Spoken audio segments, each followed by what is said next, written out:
अस्सलाम वालेकुम। शफकत अवान तुहाडी खिदमत हाज़र एक नवी वीडियो नाल। अजकल जी रज़ी दादा दे बड़े चर्चे ने।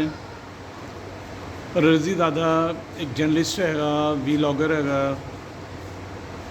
ते इत्थे पंजाब दा जिहड़ा प्रोमीनेंट फिगर हैगा।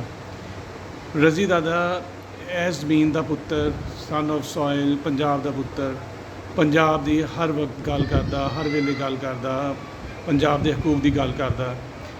पिछले दिनों कदों बारिशां सी ते फ्लड आए तो उन्हें एक अपना प्रोग्राम किया रज़ी नामे के नाँ से उहदा यूट्यूब चैनल हैगा।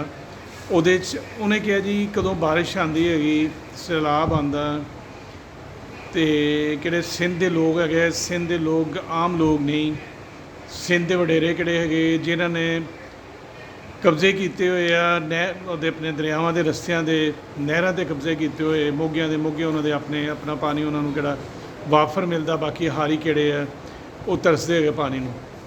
ते वो पंजाब दे विच कदों डैम का या नहरों का नाम लैंदे हैं ना जी कि इत्थे नहरां बननियां चाहिदियां, कि इस तरह पिछले दिनों रोही दे चोलिस्तान लई एक नहर का इन्होंने जिक्र आया।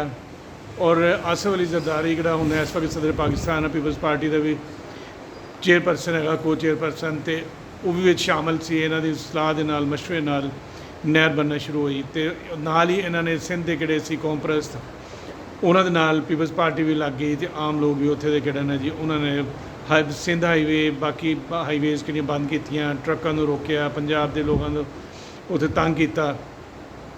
तो रज़ी दादा ने अपने प्रोग्राम दे विच क्या कि कदों पंजाब दे विच किसी नहर का या डैम का नाम लैंदे तो उत्थे दे किहड़े लोग ने ना वो बंदरां तरह पटूसियां मारना शुरू कर देंगे। लोगों तो मराद ये वड्डे लोग किहड़े सी वो सी।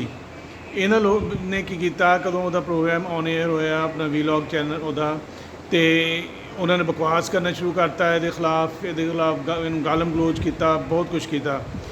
तो नाल ही किहड़ा उहदी किहड़ी जॉब सी PTV या प्रोग्राम के नाल किहड़ा उन्हां दा अपना एग्रीमेंट हैगा सी रज़ी दादा का PTV नाल वो ख़त्म कर दिता। मिनिस्टर किहड़ा सी बाहर हैगा सी, प्राइम मिनिस्टर नाल चाइना गया होया सी, उहदी गैर मौजूदगी उहदा एग्रीमेंट ख़त्म करके ते नाल उन्होंने कहता जी कि तू अपने किहड़े बकाया जात है वो लै ला, लेकिन वो भी फिर बाद इन्हों ने किहड़े ना जी उन्होंने नहीं दिते है। फिर सैनेट की कायमा कमेटी जिहड़ी पीपल्स पार्टी के सारे मुश्तमिल सी, उन्होंने उन्होंने बुलाया रज़ी दादा नूं, रज़ी दादा की उत्थे इंसल्ट की और उत्थों किहड़ी वीडियो भी लीक की, उहदे कोलों माफ़ी मंगवाई, तस्दीक की उहदी बहुत ज़्यादा। तो रज़ी दादा का नाल ही कह दिता जी कि रिकमेंडेशन दे दित्तियां कि इहदा चैनल किहड़ा यूट्यूब चैनल किहड़ा बंद होना चाहिए। गल यह है कि कदों पंजाबियों का बलूचिस्तान कतल होया किसी सैनेट की कायमा कमेटी नूं याद नहीं आया कि बेगुनाह मजदूर किहड़े पंजाबी है बलूचिस्तान उन्होंने शादी कार्ड देख के उन्होंने कतल किया जा रहा है। ना ही उत्थे किहड़े कोई होर बाकी बकवास करते है सिंधी ते बलोच किहड़े यूट्यूबर्स, उन्होंने भी कोई पुछने वाला नहीं। वो जिमें पंजाबी नूं गाली कढ़े, जिमें मर्जी बकवास करे, उन्होंने कोई पुछने वाला नहीं। तो रज़ी दादा किहड़ा वे साडे पंजाब का पुत्तर है, पंजाब का मान है। तो जर्नलिस्ट पंजाबी जिन्हें भी उन्होंने चों एक वाहद है बंदा है जिहड़ा पंजाब के हकूक की गल करता, पंजाब की गल करता, भावें ये नाल दे दोस्त तो नाराज़ होन या राज़ी रहन।